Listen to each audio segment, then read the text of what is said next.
you're not Katie Couric. I don't know if you know this, but you're not. And so you don't get, or you're not John McCain, so you don't get the fancy, let's surround you with 100 or 200 or 1,000 soldiers and walk you through a market and have 8 Chinook helicopters and Apache helicopters protecting you, and then give you a false sense of what's happening in Baghdad. Look at that, they're selling vegetables and fruits here, so everything must be okay. You're an actual working journalist that's in Baghdad the whole time. So from that perspective, do you get a completely different view of Baghdad than the journalists that come in for a brief period of time, or the congressmen and the senators that come in for a brief period of time? And what is that perspective on the ground?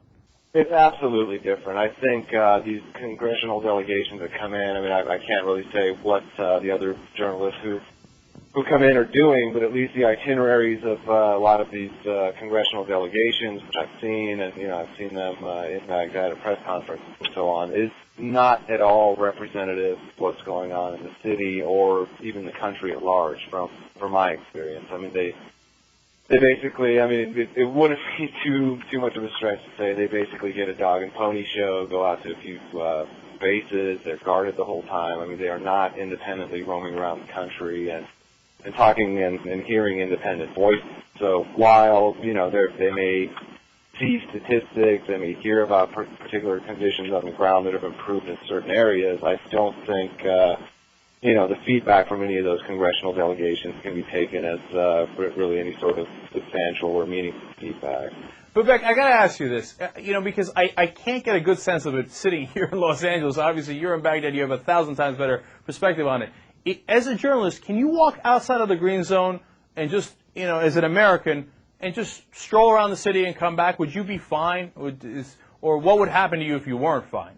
Well, without getting too much into our own security arrangements, I think most Westerners on the ground here who are civilians, who are not affiliated with the military, let's say journalists or aid workers and so on, realize that it would be probably, at the very least, you're probably going to get kidnapped shortly if you go walking around Baghdad, if not, getting caught up or in some other kind of violence or getting shot at. So, I don't know of any Westerners who go strolling around the streets of Baghdad, and, unless you do have what you mentioned, a convoy of Humvees or choppers to back you up for protection, and I do think it would be suicidal.